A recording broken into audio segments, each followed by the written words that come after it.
छत्तीसगढ़ और तेलंगाना की सीमा पर करीगुट्टा की पहाड़ियों में सुरक्षा बलों ने एक ऐसी रहस्यमयी गुफा खोज निकाली है जिसे देखकर हर कोई दंग रह गया है। एक गुफा जो इतना विशाल है कि 1000 नक्सली आराम से छिप सकते हैं। अंदर मिली सुरंग, रिश्ता पानी और शिवलिंग ने इस ठिकाने की कहानी को और भी रहस्यमयी बना दिया है। लेकिन सबसे बड़ा सवाल ये है कि क्या इस गुफा में देश के सबसे खूंखार नक्सली माड़वी, हिड़मा, दामोदर और देवा भी छिपे हुए थे? नमस्कार, मैं तुलिका सिंह, आप देख रहे हैं INS 24/7 डिजिटल। आइए जानते हैं इस ऑपरेशन से जुड़ी पूरी कहानी। करीगुट्टा की पहाड़ियों पर सुरक्षा बलों को एक ऐसी गुफा मिली है जिसने नक्सलियों के आतंक का पूरा चेहरा सामने ला दिया है। ये गुफा इतनी विशाल और गहरी है कि 1000 नक्सली यहाँ आराम से छुप सकते हैं। गुफा के भीतर चट्टानों के बीच से रिश्ता पानी, अंदर मौजूद पतली सुरंग और शिवलिंग ने इस गुफा को नक्सलियों का एक आदर्श ठिकाना बना दिया है। बताया जा रहा है कि इसी गुफा में माड़वी, हिड़मा, दामोदर और देवा जैसे खूंखार नक्सली नेता सालों से छिपे हुए थे। यहाँ से वे न केवल हमलों की साजिश रचते थे, बल्कि सुरंग के जरिए फुर्ती से एक से दूसरी ओर आकर ऑपरेशन को अंजाम भी देते थे। हालांकि फोर्स के बड़े मूवमेंट से पहले नक्सली गुफा से फरार हो गए, लेकिन सुरक्षा बल अब इस इलाके को चारों तरफ से घेर चुके हैं। ऑपरेशन तेजी से आगे बढ़ रहा है और माना जा रहा है कि जल्द ही सुरक्षा बल इन बड़े नक्सली कमांडरों तक भी पहुंच सकते हैं। गुफा के अंदर मौजूद शिवलिंग पर सिंदूर और गुलाल भी मिला है, जिससे अंदाजा लगाया जा रहा है कि नक्सली यहाँ पूजा पाठ भी करते थे। चट्टानों के बीच से पानी भी रिस रहा था, जिससे लंबे समय तक यहाँ टिके रहना आसान हो जाता है। ये इलाका, जिसे स्थानीय लोग ब्लैक फॉरेस्ट या ब्लैक हिल्स कहते हैं, नक्सलियों का सबसे सुरक्षित ठिकाना रहा है। यहाँ शाम 4 बजे के बाद घना अंधेरा छा जाता है और 5 फीट की दूरी पर भी कुछ नजर नहीं आता। फोर्स ने करीगुट्टा, दुर्गम गुट्टा और पुजारी कांकेर के पहाड़ी इलाकों को पूरी तरह घेर रखा है। देश का ये सबसे बड़ा नक्सल ऑपरेशन अब 6वें दिन में पहुंच चुका है।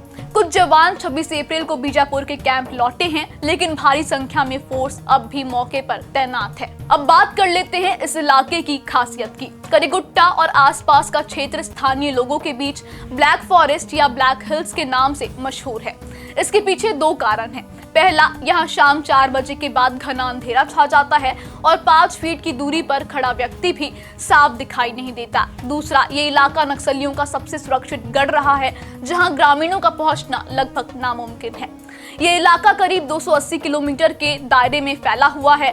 करीगुट्टा, दुर्गम गुट्टा और पुजारी कांकेर की पहाड़ियों में माड़वी, हिड़मा, दामोदर, आजाद, पापाराव, अभय जैसे बड़े नक्सली नेता सक्रिय हैं। TCOC यानी टेक्निकल काउंटर ऑफेंसिव कैंपेन के तहत इस वक्त नक्सली मूवमेंट भी चरम पर है। इस समय वे नई भर्ती करते हैं, संगठन को मजबूत करते हैं और फोर्स पर हमले की साजिश रचते हैं। बड़े नक्सली नेताओं की बात करें तो माड़वी, हिड़मा इस वक्त सबसे बड़ा नाम है। सुकमा के पुवर्ती गांव का रहने वाला हिड़मा 1 करोड़ का इनामी है और नक्सलियों की बटालियन नंबर 1 का कमांडर भी रह चुका है। कई बड़े हमलों का मास्टरमाइंड हिड़मा अब केंद्र कमेटी का सदस्य बन चुका है।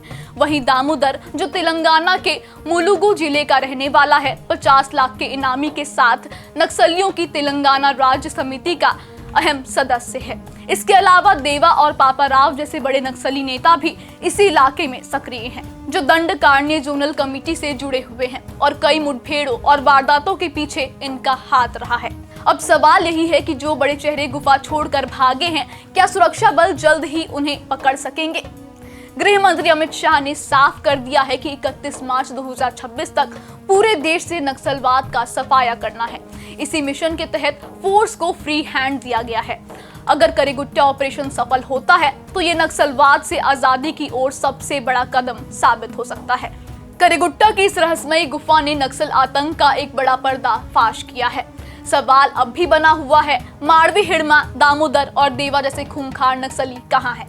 क्या फोर्स जल्द उन तक पहुंचने वाली है? आने वाले कुछ दिन इस निर्णायक लड़ाई के सबसे अहम दिन साबित हो सकते हैं। आगे की हर अपडेट के लिए बने रहिए INS 24/7 डिजिटल के साथ। धन्यवाद।